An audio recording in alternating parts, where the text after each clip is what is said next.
You know, in this constant push for progress, for success, have we ever actually stopped to ask what we're leaving behind?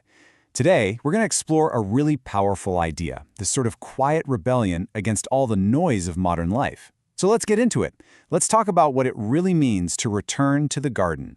It all starts with this beautiful, simple line from a Vietnamese folk verse. It's not painting some picture of grand ambition, right? It's about deep contentment. Just imagine, a simple meal of boiled pumpkin flowers and winter melon soup, stuff you've grown right in your own garden. This isn't just about food, you see. It's a whole dream of a different way of living. And that's really the heart of this whole thing. Vươn, or returning to the garden. Now, this isn't literally about everyone becoming a farmer. It's much deeper. It's this powerful metaphor for stepping away from that relentless chase for status and glamour, and instead choosing to come back to what's truly fundamental.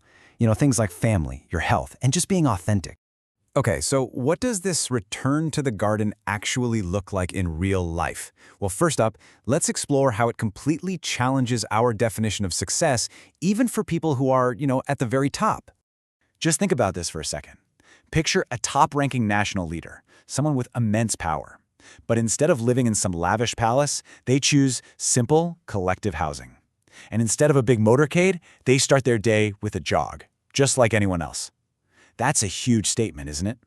To hold such a high position, but choose to live a grounded life, close to the people. And that idea of grounded leadership, it kind of makes you ask bigger questions about our goals as a society. This whole return to the garden mindset really forces you to stop and question that relentless drive for economic growth, no matter the cost. We're often told the national dream is to keep rising, to develop slowly but surely. But that brings up a really critical question.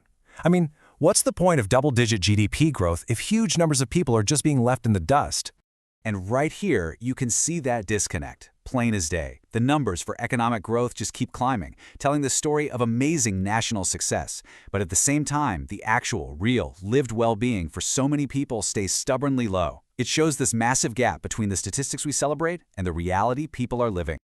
You know, this gap between the numbers and reality, it isn't just a big national issue. It's actually a lot like a gap that can show up in our own lives, especially when we're chasing after knowledge in this modern way, which, well, it often comes at a really high personal cost.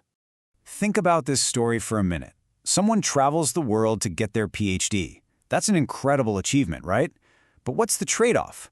Back home, their family's house has a leaking roof, and the stove is cold. It just goes to show you how chasing that high-level knowledge can sometimes mean we neglect our most basic foundations. And we see symbols of this kind of pursuit everywhere, like a perfect 9.0 on the Ielst exam. This is the absolute peak of academic English skill. It's like a golden ticket in today's world. But this is where you see this wild paradox.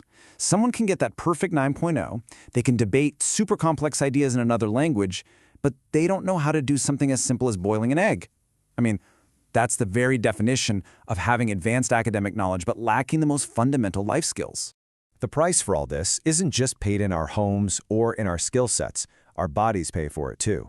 That relentless ambition, that whole hustle culture, it can literally show up on our bodies. And you can see it right here in the numbers. A body mass index over 25, which signals an unhealthy weight. We're always chasing that next promotion, that next big thing. But at what cost? We end up with disordered blood lipids, with diabetes basically knocking at our door. Our body is keeping score, and it's sending a really clear message that this pace just isn't sustainable. So, when we're facing all these modern pressures, what does it really mean to return to the garden? Now, it's easy to be cynical about this idea, right? Is it just a way to escape for people who can't handle the pressure?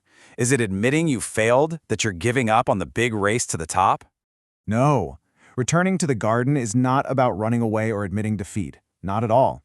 It's a conscious, deliberate choice to turn away from all that noise and come back to what is real.